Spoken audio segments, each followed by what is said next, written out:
नमस्कार मुलांनो, आज आपण इयत्ता 9वी या वर्गाचं व्याकरण बघणार आहोत। सर्वात महत्त्वाचं व्याकरणाचा जो भाग आहे आतापर्यंत तुमचा शब्दांचे अलंकार हा घटक झालेला आहे। तर आपण त्याच्या पुढे थोडंसं जाऊया। आज आपण 9वीचं वृत्त हा वृत्ते पाहणार आहोत। या वृत्ताचा भाग जो आहे तो गेल्या वर्षी आपण 8वीला पण पाहिला होता।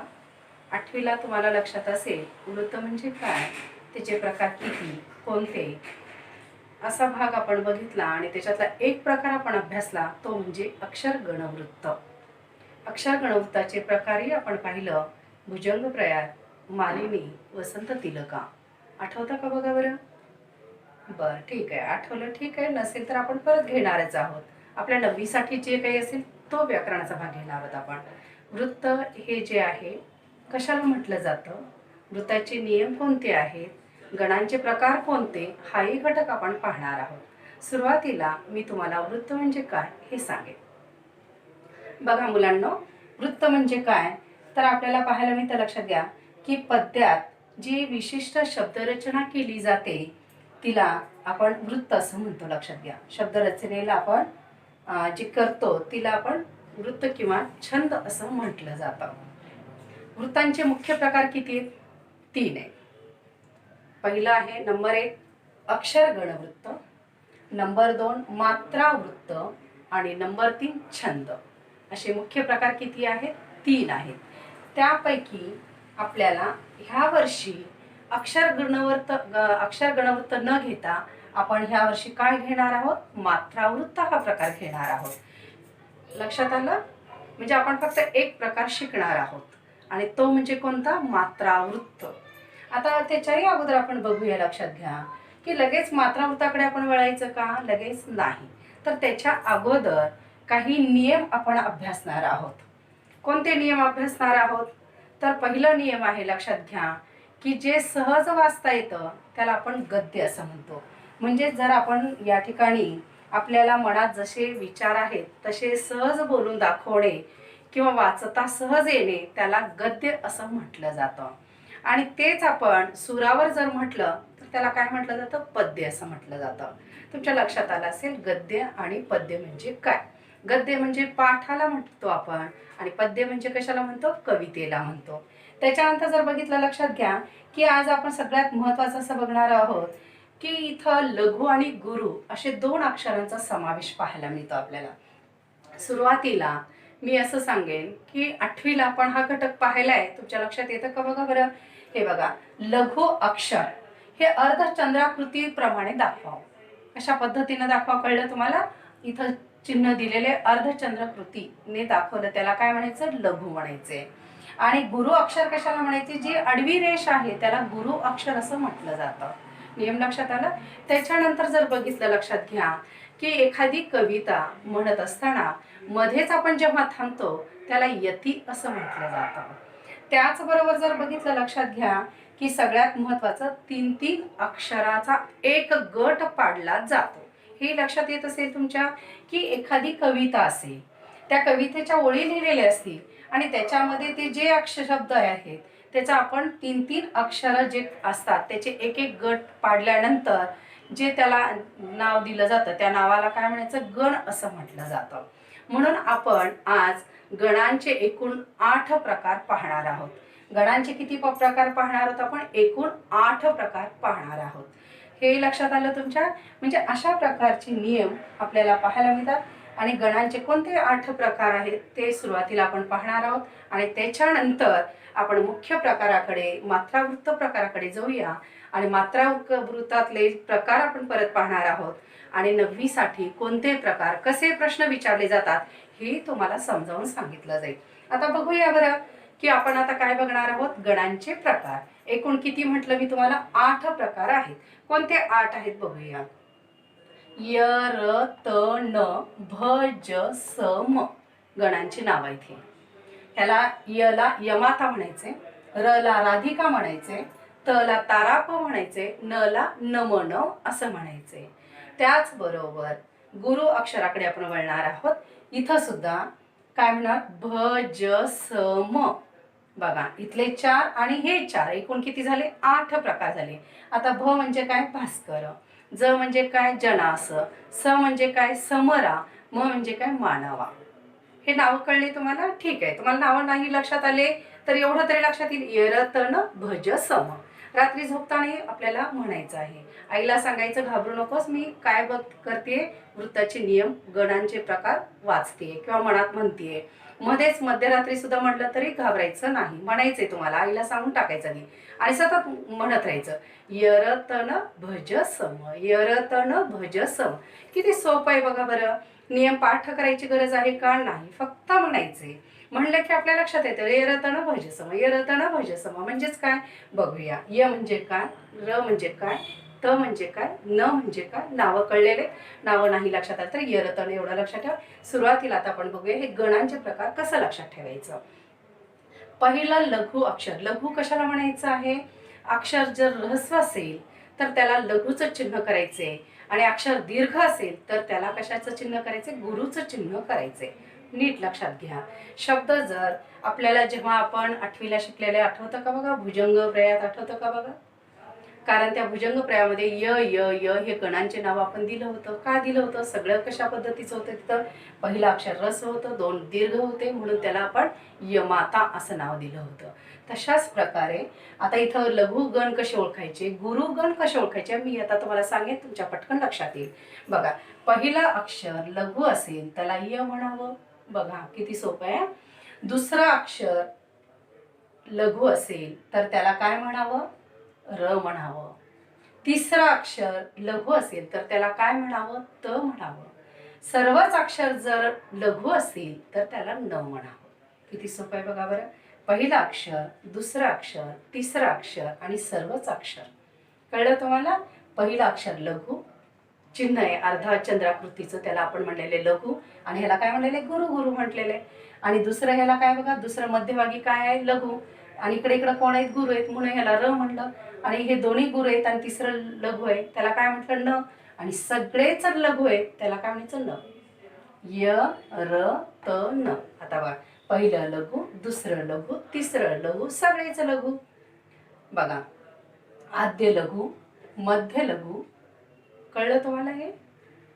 अंत्य लघु आणि सर्वच लघु.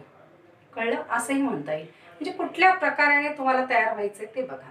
असंही म्हणता येईल, पहिलं लघु, दुसरं लघु, तिसरं लघु, सगळेच लघु. बघा कोणतं सोपं जातं का? आद्य लघु, मध्य लघु, अंत्य लघु आणि सर्वच लघु. असंही करताय, कुठलं सोपं जाईल ते घेऊ शकता. हे झाले लघुचे गण. आता आपण गुरुच्या गणाकडे वळूया. पहिला अक्षर बघा, पहिल्यांदा गुरु आहे इथं आणि बाकी दोन्ही काय आहेत? लघु आहेत, म्हणून याला काय नाव दिलेले? भ म्हणजेच भास्कर. बघा, पहिला गुरु भ, दुसरा गुरु ज, तिसरा गुरु स आणि सर्वच गुरु काय म्हटलं याला? म. लक्षात घ्या. भ म्हणजे भास्कर, समरा, जनास आणि मानावा किंवा भज सम, यर तन भज सम. आता इथं बघा बरं, पहिलं गुरु बघा त्याला भ, दुसरा गुरु त्याला ज, तिसरा गुरु त्याला स, सर्वच गुरु त्याला म. म्हणजेच कळलं तुम्हाला? आता आणखीन परत काय म्हणेन मी? आद्य लघु, मध्य लघु, अंत्य लघु, नाही असं नाही आहे, लक्षात घ्या. आद्य गुरु, मध्य गुरु, बघा त्याच्यानंतर अंत्य गुरु आणि सर्वच गुरु. नीट लक्षात घ्या. इकडं लघु आहे, तिकडं गुरु आहेत. म्हणजेच पहिलं लघु, दुसरं लघु, तिसरं लघु, सर्वच लघु. याला काय म्हणायचं कळलं तुम्हाला? भ ज स म. लक्षात आलं तुम्हाला? यरतन भज सम, यरतन भज सम. किती सोपे आहेत बघा बरं गणांचे प्रकार. लक्षात द्यायचं. पहिलं लघु भ, दुसरं लघु ज, हे पहिलं लघु य, दुसरं लघु र, तिसरं लघु यर त आणि सर्वच लघु न, यर तन. पहिला गुरु भ, दुसरा गुरु ज, तिसरा गुरु स आणि सर्वच गुरु म. म्हणजेच भज सम. हे गुरु अक्षर गण आणि हे लघुचे गण. आलं लक्षात तुमच्या? ठीक आहे. त्याच्याही पुढे जाऊ आपण आता सगळ्यात महत्त्वाच्या घटकाकडे. हे गण तुमच्या लक्षात आल्यानंतर तुम्हाला हे वृत्त फार सोपं जाणार आहे. हे कळलं की आपल्याला हे घटक पूर्ण कळलं. हे नाही कळलं तर आपल्याला कळणार नाही. म्हणून आपल्याला हे लक्षात ठेवावं लागणार आहे. कायमच लक्षात ठेवायचं आहे आपल्याला. त्याच्यानंतर आपण सर्वात महत्त्वाचं आपल्या 9वी वर्गासाठी काय येणार आहे हे महत्त्वाचं आहे. आता आपण बघणार आहोत मात्रावृत्त हा प्रकार बघणार आहोत. सगळ्यात महत्त्वाचा घटक कोणता बघणार आहोत आपण? मात्रावृत्त म्हणजे हा दुसरा प्रकार बघणार आहोत. ह्या मात्रावृत्ताचा प्रकारामध्ये आणखीन प्रकार. सुरुवातीला मी मात्रावृत्त म्हणजे काय हा घटक पाहणार आहोत. आता मात्रावृत्त काय सांगता आपल्याला सगळ्यात महत्त्वाचं बघूया की आपल्याला मात्रावृत्तामध्ये आपण ह्या वर्षी बघणार आहोत तर अक्षराचे बघा, अक्षरांचे व गणांचे बंधन नसून केवळ मात्रांचेच बंधन असते त्या मात्रावृत्त किंवा त्याला जाती असे म्हटले जातात. बघा, अक्षरांचे व गणांचे बंधन नसून केवळ मात्रांचेच बंधन असते त्याला काय म्हणायचंय? मात्रावृत्त किंवा त्यालाच जाती असंही म्हटलं जातं. सर्वात महत्त्वाचं लक्षात घ्या, मात्रावृत्तांचे प्रकार मुख्य किती आहेत? 2 आहेत. कोणते 2 आहेत? एक आहे दिंडी, दुसरा आहे आर्या. आता आपण आर्या आणि दिंडी मुख्य प्रकार 2 पाहणार आहोत. त्याच्या अगोदर मी सांगेन की परीक्षेला नेमकं काय येणार आहे. परीक्षेला जर बघितलं तर तुम्हाला अशा प्रकारचे प्रश्न विचारले जातात ह्या प्रकारामधले प्रकाराचे उदाहरण आपण घेऊया. कधी कधी असं सांगतात की दिंडी या वृत्ताचे लक्षण सांगून उदाहरण लिहा, असा एक प्रश्न येतो. किंवा असाही प्रश्न येतो की उदाहरण देतात आणि त्या उदाहरणाचं काय करायचे? तुम्हाला लक्षणं सांगायचे आणि उदाहरण दिलं जातं, ओळी दिले जातात त्याच्या उदाहरणाच्या आणि ते वृत्त कोणत्या प्रकारचं आहे ते ओळखा आणि त्याचे लक्षणे लिहा, असाही प्रश्न येतो. म्हणजे 2 प्रकारापैकी कुठलाही प्रश्न विचारला जातो ते तुम्ही व्यवस्थितपणे सोडवायचे. आता मी ते दोन्ही प्रकार तुम्हाला शिकवणार आहे. आताच आपण कशा प्रकारचे प्रश्न येतात हे कळलं तुम्हाला. तर या प्रश्नामध्ये आपल्याला दिंडी किंवा आर्या या 2 प्रश्नांपैकीच आपल्याला परीक्षेला येणार आहे. म्हणजे प्रकारच किती आहेत आपले? फक्त 2 आहेत. एक आहे दिंडी, दुसरा आहे आर्या. लक्षात आलं? या दोन्ही प्रकारापैकीच एक पडणार आहे. म्हणून आपल्याला हे दोन्हीचीही तयारी करायची.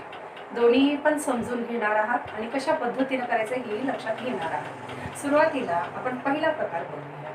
दिंडी हा प्रकार कशा पद्धतीचा येणार आहे. परीक्षेचं तर तुम्हाला कळलेलं की एक तर उदाहरण देतात आणि विचारतात की कुठल्या मात्रावृत्तातला प्रकार आहे ते सांगा, सांगून लक्षणे लिहा, असा प्रश्न येतो. कधी कधी तुम्हाला दिंडी देतात आणि त्याचे लक्षण आणि उदाहरण तुम्हाला लिहायचे असतात. म्हणून आपल्याला लक्षणे आणि उदाहरण हे दोन्हीचीही तयारी करावी लागणार आहे. किती मार्कासाठी येणार आहे? 2 मार्कासाठी येणार आहे. नीट लक्षात घेणार आहोत. या दोन्हीपैकी एक कुठलाही प्रश्न परीक्षेत विचारला जाणार आहे. ठीक आहे, आपण बघूया दिंडी हा प्रकार. आता दिंडी हा प्रकार कशा पद्धतीने लक्षणे काय आहेत बरं? तर पहिलं लक्षण आहे, लक्षात घ्या, हा कुठला प्रकार आहे? कारण आपण प्रकार कोणता शिकतोय? मात्रावृत्त. म्हणून दिंडी हे मात्रावृत्त प्रकार आहे. पहिलं लक्षण काय म्हणतं आपल्याला? दिंडी हे मात्रावृत्त प्रकार आहे. दुसरं लक्षण काय सांगतं? प्रत्येक चरणात 2 भाग पडतात. आता 2 भाग कसे पडतात ते समजून घेणार आहोत. फक्त आता लक्षात घ्या, 2 भाग पडतात आणि असं म्हणजे म्हटलं जातं पूर्वार्धात 9 मात्रा आणि उत्तरार्धात 10 असे एकूण 19 मात्रांचं हे दिंडी वृत्त आहे. नीट लक्षात घेणार आहोत आपण. हे मात्रावृत्त आहे. याचे 2 भाग पडतात. एक पूर्वार्ध 9 मात्रांचा आहे आणि उत्तरार्ध 10 मार्काचा आहे. याला काय म्हणायचं? दिंडी हा वृत्त प्रकार म्हणायचं किंवा दिंडी हे मात्रावृत्ताचा प्रकार आहे. हे झाले लक्षण. याला 1 गुण मिळतो. लगेच दुसऱ्या मार्काला किंवा 2 मार्कासाठी आपल्याला उदाहरणाची तयारी करावी लागेल. 4 ओळीचं उदाहरण आपल्याला घेतलं जातं. त्याच्यापैकी एका ओळीचं सुद्धा आपण काय करू शकतो? गण पाडू शकतो. म्हणजे थोडक्यात गट 2 पाडायचे आहेत आपल्याला. हे 2 करायचे आहेत. तर त्याच्या आधी आता मी उदाहरण घेते, 4 ओळीचं उदाहरण घेते. पण आपण एका ओळीचं काय करणार आहोत आता, उत्तरार्ध आणि पूर्वार्ध आणि उत्तरार्ध असे 2 भाग पाडत कसं मात्रा ओळखायचं ते बघणार आहोत. त्याच्या अगोदर मी थोडंसं उदाहरण तुम्हाला सांगेन. बघा, घोष होता ज्ञानबा तुकाराम, राऊळाची ही वाट सुखाराम, करी भक्ती चित्तात नृत्य लीला, पहा दिंडी चालली पंढरीला, पहा दिंडी चालली पंढरीला. आता इथं आपण असं करणार की मगाशीच आपण शिकलो गणांचे प्रकार, बरोबर आहे. मग आता गणांच्या प्रकारानुसार सुद्धा आपल्याला हे खूप छान सोपं जाणार आहे. कसं जाणार आहे, लघुला आपण काय करणार, असं चिन्ह देणार आहोत आणि दीर्घ असेल तर त्याला गुरु म्हणणार, म्हणजे असं चिन्ह देणार. इथं टिंब आहे, दिंडी ऱ्हस्व जरी असलं तरी त्याला गुरु मानावं, कारण टिंब असल्यामुळं. हे पण दीर्घच आहे, हे दीर्घ आहे, हे काय ऱ्हस्व आहे, हे दीर्घ आहे, हे दीर्घ आहे टिंब असल्यामुळे, हे ऱ्हस्व आहे, हे दीर्घ आहे आणि हे दीर्घ आहे, म्हणून याला गुरु गुरु. बघा, लघु गुरु, गुरु गुरु, गुरु लघु गुरु, गुरु लघु, गुरु गुरु. मला लक्षात आलं. मग आता लक्षात घ्यायचं, इथं मात्रा ओळखायच्यात आपल्याला. मात्रा कशा ओळखायच्या, तर एक गट आहे 9चा आणि दुसरा गट आहे 10चा. आता बघा बरं, मात्रा जिथं लघुचं चिन्ह दिलंय मी त्याला 1 म्हणायचंय आपल्याला, म्हणजे ऱ्हस्वाला 1 केलं आपण.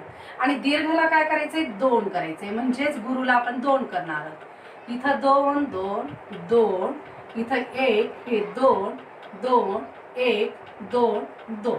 आलं लक्षात तुमच्या. बघा, म्हणजे लघुला आपण 1 केलं आणि गुरुला काय केलं, 2 केलं, म्हणजे हे ऱ्हस्व आहे म्हणून 1 आणि दीर्घ आहे म्हणून 2. आता याची बेरीज करूया. 1 2 म्हणजे 3 2 5 6 7 8 9. आलं लक्षात तुमच्या. इथं मी एक गट पाडते, कारण आपल्याला काय म्हटलेलं आहे, पूर्वार्ध, म्हणजे अगोदरचा भाग कितीच आहे, किती मात्रांचा आहे, 9 मात्रांचा आहे.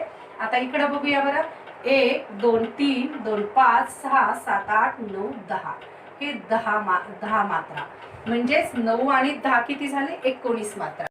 म्हणजे दिंडी किती मात्रासाठी आहे, 19 मात्रासाठी आहे. लक्षात घ्या. म्हणजे अशा प्रकारे आपल्याला परीक्षित करायचे. किती सोपं आहे बघा बरं, काहीच अवघड नाही. एक तर तुम्हाला ओळखता येतं. अशा प्रकारची बेरीज आली की तुम्ही लगेच म्हणायचं हे काय वृत्त कोणतं आहे, दिंडी वृत्त आहे. आलं लक्षात तुम्हाला. कारण पूर्वार्ध 9, उत्तरार्ध 10, एकूण बेरीज किती येते, 19. याला काय म्हणायचं, दिंडी. याच्या लक्षणं काय आहेत कळलं तुम्हाला. हे मात्रा वृत्त आहे, याच्या मात्रा पूर्वार्धामध्ये 9 येतं, उत्तरार्धामध्ये 10, 2 गट पाडणे, याला काय म्हणायचं, दिंडी म्हणायचं. सांग याचं काय आहे बघा, 1 2 2 2 2 आणि 1 2 2 1 2 2 अशा प्रकारची मात्रा आहे. 1 आहे 9 आणि 1 आहे 10. म्हणजे इथं तुम्हाला काय करायचं, दिंडी, लक्षणे, उदाहरण संपलं. उदाहरण तुम्ही ह्या ओळीचं सुद्धा तयार करू शकता. आणि गण पाडत असताना किंवा गट पाडत असताना, विभाग करत असताना एकाच ओळीचं करायचं असतं आपल्याला. आणि 4 ओळी लिहिलात तरी चालतं. 4 ओळी लिहिलं अपेक्षित आहे खरं तर. समजा आपल्याला आठवत नसेल तर कमीत कमी आपल्याला 1 ओळ तरी व्यवस्थित लिहिलंच पाहिजे.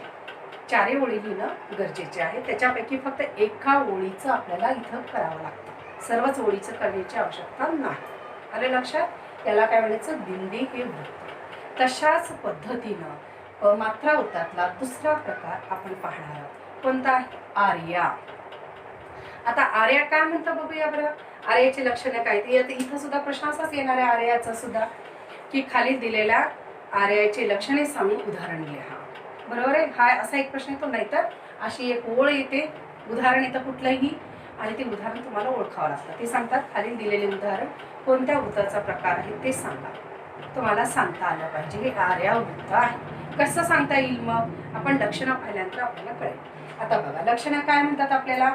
हे आर्या हे वृत्त आहे, अर्धसम मात्रा वृत्त आहे असं म्हटलं तरी चालेल. पूर्वार्ध 12 मात्रांचा आहे आणि उत्तरार्ध 18 मात्रांचा आहे. नीट लक्षात घ्या. पूर्वार्ध 12 मात्रांचा आहे आणि उत्तरार्ध 18 मात्रांचा आहे. आणि या मात्रांचा सुद्धा 2 भागच करायचे. दिंडीचं कसं केलं आपण तशाच पद्धतीने 2 भाग करणार आहोत. आणि पहिल्या व तिसऱ्या चरणात प्रत्येकी 12 मात्रा येतात आणि दुसऱ्या व चौथ्या चरणात 18 मात्रा येतात. म्हणजे इथं सुद्धा आपण 4 ओळी जर घेतलं तर त्याच्यामध्ये विभागणी असं करता येईल, किंवा आपण एक शेवटचे ओळ घेतलं तरी आपल्याला येऊ शकतं. आता सुरुवातीला आपण इथे एक उदाहरण घेऊ, म्हणजे तुमच्या लक्षात येईल. लक्षात यायले ना मुलांना? बघा नीट लक्षात घ्या. आता उदाहरण घेते मी. सुश्लोक वामनाचा अभंगवाणी प्रसिद्ध तुकयाची. सुश्लोक वामनाचा अभंगवाणी प्रसिद्ध तुकयाची.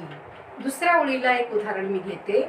ओवी ज्ञानेशाची किंवा आर्या मयूर पंताची. मी दोनच ओळीचं उदाहरण घेतलेलं आहे. दोन ओळी सुद्धा तुम्ही घेऊ शकता परीक्षेमध्ये. या दोन ओळीपैकी फक्त एका ओळीचं आपण अशा पद्धतीनं तयार करणार आहोत. आता इथं सुद्धा बघूया बरं. आपण आता काय करणार आहोत कळलं तुम्हाला? गणांचे प्रकाराचा अवलंब करणार आहोत. जिथं ऱ्हस्व असेल तिथं एक, जिथं दीर्घ असेल तिथं दोन, असे मात्रा टाकायचे. याला मात्रा असं म्हटलं जाते. याला काय म्हणायचं? मात्रा. आणि मग आपण आता इथं सुद्धा तेच अवलंब करणार आहोत. लघु गुरु चिन्हाचा वापर करा, किंवा तुम्ही तशा पद्धतीनं सहज पण करू शकता. आता मी लघु आणि दीर्घ म्हणजेच आपलं गुरु लघुचं करेन चिन्हाचा वापर. आता बघा इथं सगळे गुरु आले. तर इथं गुरु आहे, इथं गुरु आहे, इथं गुरु आहे, इथं गुरु आहे, इथं गुरु आहे, हे पण गुरु आहे टिंब असल्यामुळे, हे पण गुरु आहे, हे पण गुरु आहे, हे पण गुरु आहे. इथं लघु येईल, म आहे, इथं गुरु येईल, पुन्हा इथं लघु येईल, इथं पण दोन येईल, इथं पण दोन येईल. आलं लक्षात तुमच्या? कारण टिंब असल्यामुळं उच्चार त्याचा वाढतो. ऱ्हस्व आणि दीर्घ म्हणजे कळते. दीर्घ आणि ऱ्हस्व. ऱ्हस्व ज्याचा उच्चार कमी होतो त्याला ऱ्हस्व म्हणतो आपण, आणि ज्याचा उच्चार जास्त वाढला जातो त्याला आपण दीर्घ म्हणूया. लक्षात? दीर्घ म्हणतो. आता बघा इथं मी काय केलं? गुरु गुरु गुरु केले. मग गुरु असलं तर काय करायचे? दोन टाकायचे. लघु असेल तर एक. आलं लक्षात तुम्हाला? किंवा आपल्याला ऱ्हस्व दीर्घ असं पण करता येते. लघु गुरु किंवा ऱ्हस्व दीर्घ दोन्हीपैकी एक. आता मी काय करेन? याला दोन देईन, याला पण दोन देईन, यालाही दोन देईन, यालाही दोन देईन, यालाही दोन देईन, यालाही दोन देईन. बघा 2 4 6 8 10 12. एक गट कितीचा आहे? 12 अक्षराचा. याला एक गट केला मी इथं. आता परत आपण आता दुसऱ्याकडे वळूया. यालाही मी दोन केले, याला दोन केले, याला दोन केले, याला दोन केले, याला एक केले, याला दोन केले, परत याला एक केले, याला दोन केले, हे याला दोन केले. आणि इथं आपण आता काय केलेले? इथं चिन्ह देण्याऐवजी आपण नंबर टाकलेला. ह्याला आपण आता मी गुरु करेन, ह्यालाही गुरु करेन, ह्यालाही गुरु म्हणेन. हे दोन आणि परत ह्याला दोन. आता बघा 2 4 6 8 9 10 11 12 13 14 15 16 17 18. आपण काय म्हटलेले? पूर्वार्ध किती मात्रांचा आहे? 12. ह्याला 12 करूया आपण. आणि उत्तरार्ध किती मार्काचा, किती गुणांचा आहे? लक्षात घ्या. मात्रांचा 18. एकूण याचं टोटल किती आहे? 30 मात्रा. किती मात्रांचा आहे? 30. बघा पूर्वार्ध 12, उत्तरार्ध 18. 12 आणि 18 किती झाले? बेरीज 30 झाली. आणि म्हणून हे आर्या मात्रावृत्त किती याचं आहे कळलं तुम्हाला? 30 मात्रांचा आहे. अशा पद्धतीनं आपल्याला परीक्षेमध्ये लिहायचं आहे. तर तुम्हाला मला असं वाटतं की वृत्तांचे प्रकार किती मुख्य किती आहेत, त्या प्रकारापैकी आपल्या 9वी साठी कोणता प्रकार येणार आहे आणि त्याच्यातले कोणते दोन प्रकार येणार आहेत आणि ते दोन्ही प्रकार कशा पद्धतीचे आहेत, मला वाटतं तुमच्या लक्षात आलेलंच आहे. तर तुम्ही याची तयारी करणार आहात. मी शिकवत असताना लिहून घेतला असेल तर खूप चांगली गोष्ट आहे. जर लिहून घेतला नसेल तर समजून घेतला असेल तर आणखीन खूप चांगलं आहे. पण लिहून घेतला तर खूप चांगलं राहील. आणि त्याचबरोबर लक्षात घ्या की हा प्रकार कशा पद्धतीचा आहे आणि हा प्रकार दोन्ही जवळजवळ आपल्याला सारखेच आहेत. फक्त इथं 19 मात्रा आहेत, तर इथं किती मात्रा आहेत? 30. असे दोन्ही वेगवेगळे प्रकारचे आपल्याला मात्रा दिसतात आणि अवघड कुठलंही नाही. खूप छान आहे. फक्त येरतन भुजसम हे जर आपण व्यवस्थित समजून घेतलं असेल तर हा प्रकार तुम्हाला सोपा जाईल. काही अडचणी असतील तर विचारू शकता परत तुम्ही. आता सध्याला तुम्ही हे लिहून घेणार आहात, व्याकरणाच्या वहीमध्ये छान तयार करणार आहात. परीक्षेच्या दृष्टिकोनातून अतिशय महत्त्वाचा हा घटक आहे, कारण ह्या परीक्षेला तुम्हाला 2 मार्कासाठी हा प्रश्न येऊ शकतो. ती तयारी करावी लागेल. ठीक आहे. इथंच पूर्ण लिहून टाका व्याकरणाच्या वहीमध्ये. मी इथंच थांबते. धन्यवाद.